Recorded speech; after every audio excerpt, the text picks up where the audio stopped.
temps de merde. Hello tout le monde, bienvenue dans ce nouveau vlog. On est jeudi 18 janvier, il est à peu près 9h et il pleut à Paris évidemment. Je suis en route pour rejoindre Floriane. On va se faire un petit training qui devrait vous intéresser d'ailleurs. Pas chez Fitness Park aujourd'hui, on a rendez-vous à LCT, la mode Piquet évidemment. Je vous emmène avec moi sur toute la journée. Voilà.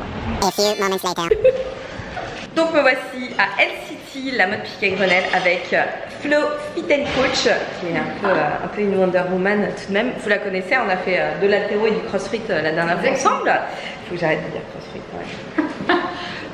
Donc aujourd'hui, nous allons travailler quelque chose de très important, n'est-ce pas? Les biceps. Ouais, ou les escalopes. Enfin, vous savez, le truc des fois qui a tendance à un petit peu pendouiller les ailes de chauve-souris. Voilà, on va vous montrer comment bien bosser les triceps. On va bien les bosser. Un petit peu d'épaule, un petit peu d'abdos. Et on commence par un petit échauffement. Et voilà ma nouvelle petite acquisition. Elles sont tellement bien. Ultra Boost évidemment parce que Adidas quoi.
Vous avez vu la gamelle ou pas? Ouais, je marche.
Alors franchement heureuse, très heureuse, parce que c'est un kiff de faire transpirer, de faire mal un petit peu quand même.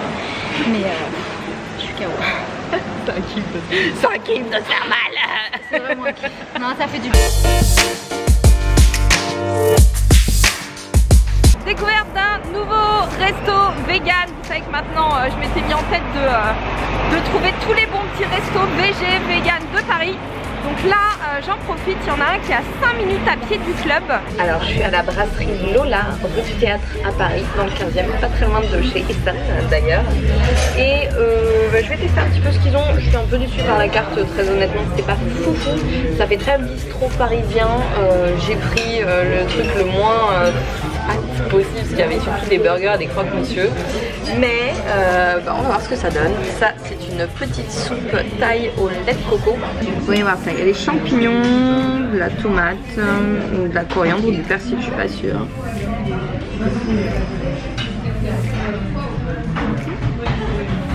C'est pas mal, ça va. Par contre, le pain a l'air absolument démentiel. Bon, bah c'est pas la folie, hein. Ça c'est un pad thaï, apparemment il y a du tofu dedans, caramélisé peut-être. Enfin bref, c'est des pâtes au tofu. On va voir si elles sont bonnes.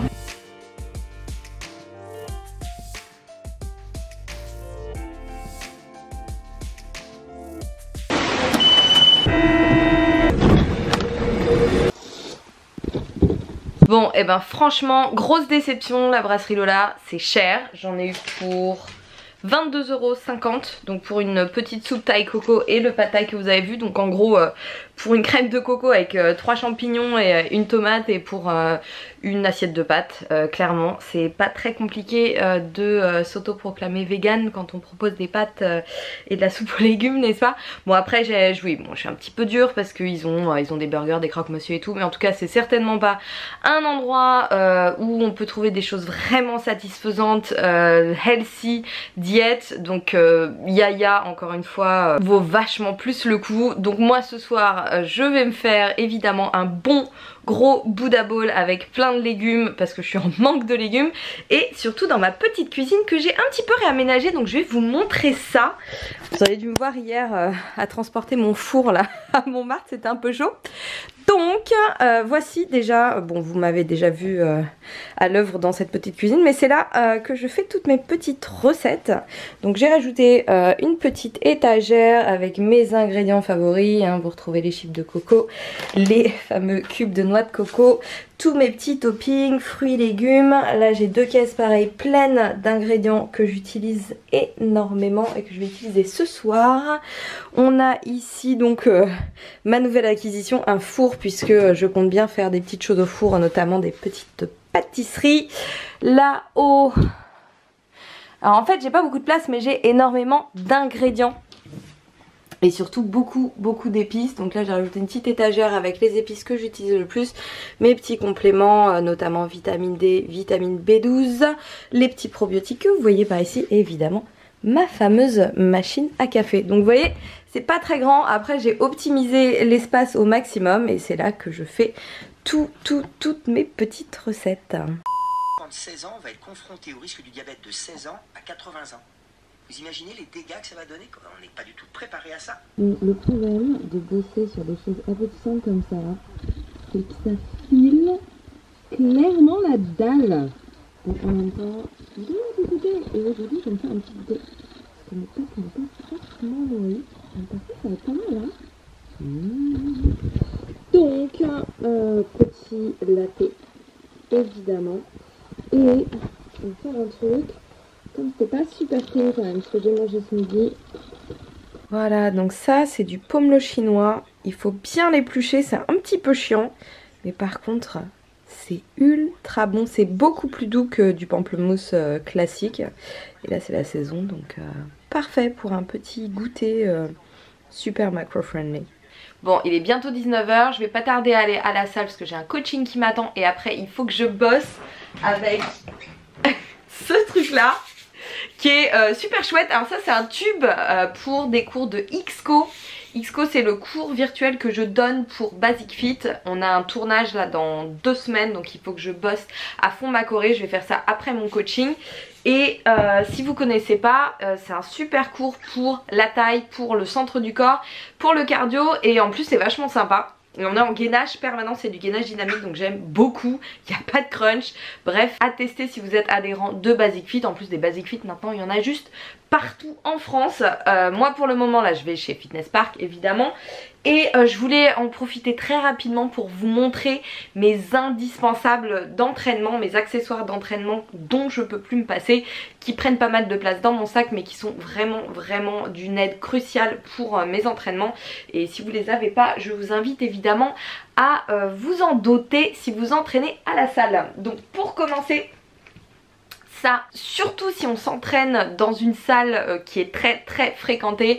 En général, je sais pas pour vous, mais alors moi chez Fitness Park, les blocs disques, les pinces, il y en a pas. C'est introuvable.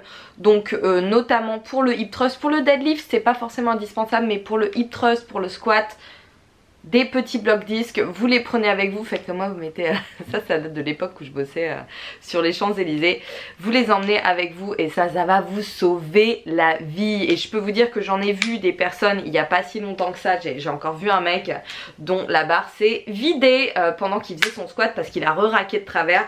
Donc ça arrive et d'un c'est super dangereux et en plus c'est vachement ridicule. Donc bloc disque, vous les trouvez sur Amazon assez facilement, ça coûte pas très cher. Je vous mets, vous savez quoi, je vais vous mettre les liens en barre de description de moi où je me suis fournie et puis comme ça, voilà. Ça, vous connaissez, j'arrête pas d'en parler. Bon, celle-ci elle a vécu, mais pour vous dire, ça fait une éternité que je l'ai, ça doit faire plus d'1 an que je l'ai d'ailleurs, je sais pas s'il y a une date de péremption là-dessus.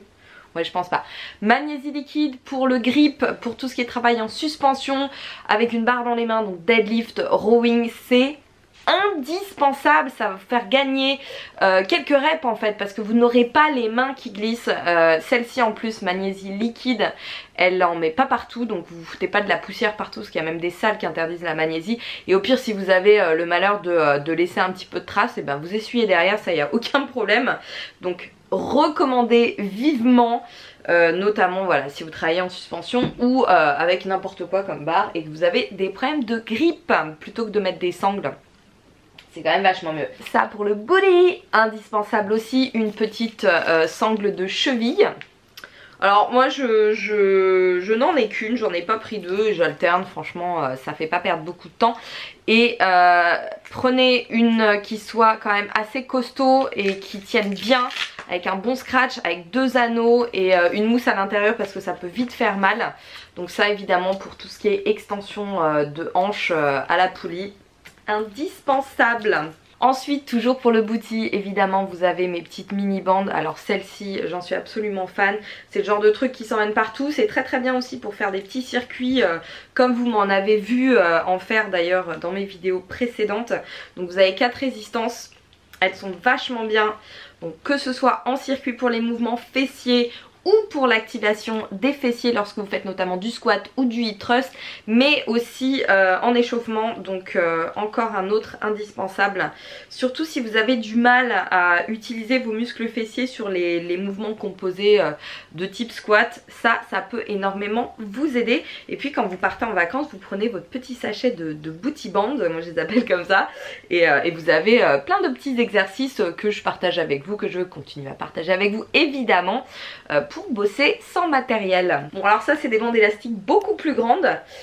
Elles, vous m'avez vu déjà les utiliser si vous me suivez depuis un certain temps. Vous les avez vues dans les booty series aussi. Donc les bandes élastiques, que ce soit pour progresser aux exercices au poids de corps type traction, dips, ça va énormément vous aider. J'en ai parlé la dernière fois pour les tractions, c'est beaucoup mieux que d'utiliser une machine type gravitron. Ça vous met beaucoup plus en conditions réelles et vous diminuez en fait la force de l'élastique au fur et à mesure que vous progressez. Encore une fois, ça vous permet de travailler sans matériel. Donc si vous êtes en vacances ou si vous n'avez pas accès à une salle de gym, si vous trouvez des barres de traction, vous avez juste ça à mettre et c'est très bien donc pour faire toutes vos tractions assistées. Notamment, pareil pour les dips comme je vous le disais, ça augmente aussi la résistance sur tout ce qui est mouvement d'extension de hanche. Vous savez que je fais les extensions de hanche à la kettlebell. Donc ça très bien aussi, pas besoin du coup de poulie. Vous pouvez aussi faire des extensions de hanche à la barre guidée. Bon là ça demande un petit peu plus de montage, je l'avais mis dans un vlog il y a très longtemps. Mais encore une fois pour varier un petit peu les sensations c'est pas mal. Vous avez tous les mouvements cardio, agilité, explosivité que vous pouvez faire avec des bandes élastiques en les attachant à un point fixe. Donc ça, encore une fois, c'est un petit investissement au départ, mais par contre vous les gardez super longtemps et elles vont vraiment amener de la valeur ajoutée à vos entraînements. Donc je vous recommande. Si vous avez des questions sur les résistances, n'hésitez pas à me laisser un petit message et je ferai de mon mieux évidemment pour y répondre. Alors après, ah oui, évidemment, corde à sauter qui s'en mêle tout le temps, ça c'est comme les écouteurs de téléphone. Donc cette petite corde à sauter qui est une speed cable rope, donc c'est un câble en fait, c'est très bien parce qu'elle est toute légère, donc pour faire les double unders notamment c'est vachement bien et elle est increvable, c'est inusable ce genre de corde, c'est pas compliqué et en plus elle est réglable, voilà, enfin bon, moi ma taille ne change pas tous les jours mais comme je m'en sers en coaching c'est plutôt pratique. Donc ça, ce genre de corde à sauter pareil, ça prend pas de place, vous l'emmenez avec vous et ça dure des années. Et corde à sauter, si vous n'en faites pas parce que vous pensez que vous ne savez pas en faire, ça s'apprend à n'importe quel âge. Moi maintenant je suis devenue plutôt assez bonne en corde à sauter, mais au départ c'était pas gagné, hein. J'étais vraiment une quiche. Et moi j'ai pratiqué tout simplement. Donc on pratique la corde à sauter, ça s'apprend et c'est un super outil cardio. Vous pouvez l'intégrer à vos circuits, ça prend pas de place donc vous n'avez pas besoin de machine pour faire votre cardio. Si vous n'aimez pas courir comme moi, vous faites de la corde à sauter. Bref, c'est top, encore un indispensable et franchement il n'y a pas d'excuse quoi. Et c'est beaucoup moins traumatisant, notamment pour les genoux et pour le dos, que la course à pied. Alors, prends un petit peu plus de place, ça à avoir chez soi. Rouleau de massage, j'ai écrit un article sur les automassages dont je vous remets le lien en barre de description pour que vous, si vous en connaissez pas les bienfaits, indispensable. Ça pour la récupération notamment c'est très bien, en échauffement aussi c'est très bien. Bref, le rouleau vous n'êtes pas obligé de l'emmener avec vous mais à avoir chez soi c'est vraiment top. Alors on est sur du beaucoup moins indispensable, ça dépend un petit peu de la manière dont vous vous entraînez. Moi maintenant je mets une ceinture. Alors non pas pour protéger mon dos, attention, je suis contre l'utilisation d'une ceinture sur les mouvements de type squat ou deadlift pour vous protéger le dos. Ça je suis pas d'accord. Le plus important sur ces mouvements là au départ c'est d'avoir des muscles posturaux, un centre du corps qui soit fort. Donc si vous n'êtes pas capable de faire vos mouvements sans avoir peur de vous faire mal au dos, déjà vous déchargez et vous travaillez votre technique et votre gainage en amont. La ceinture, ça peut servir évidemment si vous êtes sur des charges très lourdes que vous n'avez pas l'habitude de soulever ou qui correspondent vraiment à des efforts maximaux, juste par sécurité. Mais surtout ça peut servir pour éviter d'avoir la taille qui s'épaississe, puisque sur les mouvements notamment type squat et deadlift, au-delà d'une certaine charge, il est impossible de garder le centre du corps engagé. On a tendance à bloquer la respiration et faire effet colonne, ce qui exerce une grosse pression sur l'abdomen et ce qui a tendance avec la répétition à épaissir la taille tout simplement et même à favoriser les hernies, donc faut faire gaffe quand même. Donc sur du très lourd ça peut servir, mais par contre pour protéger le dos, si vous n'avez pas un niveau avancé, c'est hors de question. On ne se sert pas de la ceinture comme d'une béquille. Donc on travaille le centre du corps et les muscles posturaux et donc la technique évidemment. Bon, et petit bonus, moi j'ai toujours mon petit TRX avec moi quand je pars en vacances, ça vous l'avez vu. Maintenant vous en avez en plus chez Decathlon pour 25 balles ou 20 balles, un truc comme ça. Et ça, pour les vacances ou sans matériel ou chez soi, c'est très bien. Vous avez une accroche de porte, moi je m'en sers en coaching quand je vais à domicile et on peut l'utiliser à peu près partout, à condition d'avoir une porte un peu solide quand même. Et ça pareil, si vous ne savez pas comment vous en servir, j'ai fait une vidéo dessus, j'ai écrit un article dessus, je vous remets tous les liens en barre de description. Et là j'ai fait le tour, donc je vous laisse, il faut que je file à la salle et je vous retrouve un peu plus tard pour un bon Buddha Bowl parce qu'il m'a manqué aujourd'hui.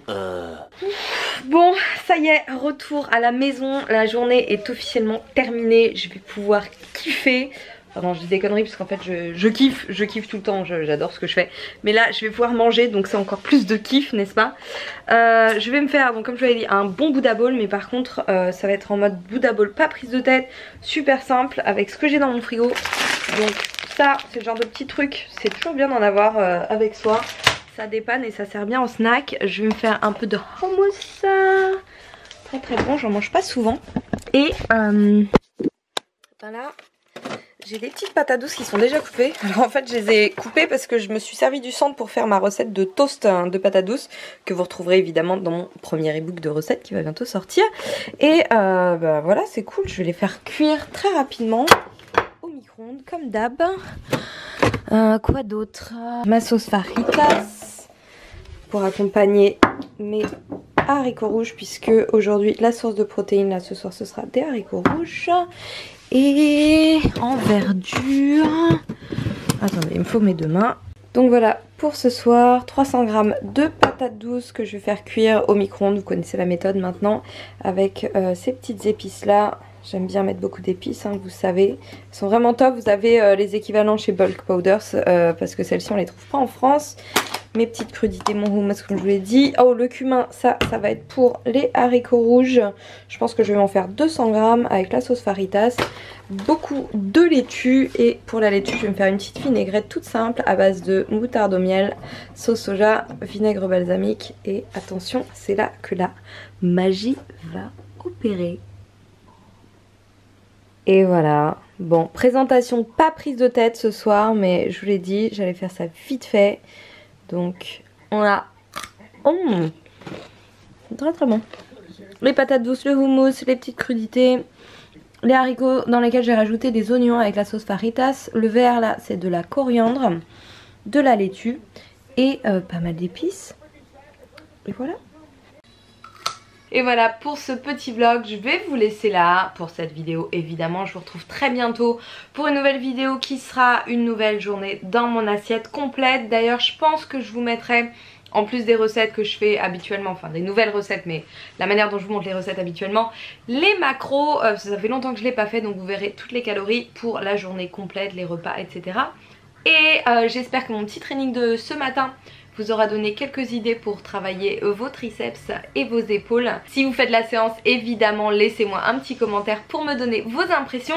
Le programme avance, l'e-book avance. Je pense pouvoir vous donner une date. À mon avis, il y a de fortes chances que donc le premier e-book que vous avez vu soit en ligne disponible aux alentours du 15 février. Donc on croise les doigts, mais normalement ça devrait le faire. Bref, je vous tiendrai au courant évidemment en temps voulu. Et je vous remercie comme d'habitude de me suivre. Je vous remercie d'avoir regardé cette vidéo. N'hésitez pas à la partager, n'hésitez pas à vous abonner si c'est pas déjà fait, et n'oubliez pas le petit like parce qu'apparemment ça compte de mettre des likes. Bref, je vous laisse, je mange, prenez soin de vous et je vous dis à la prochaine pour une nouvelle vidéo.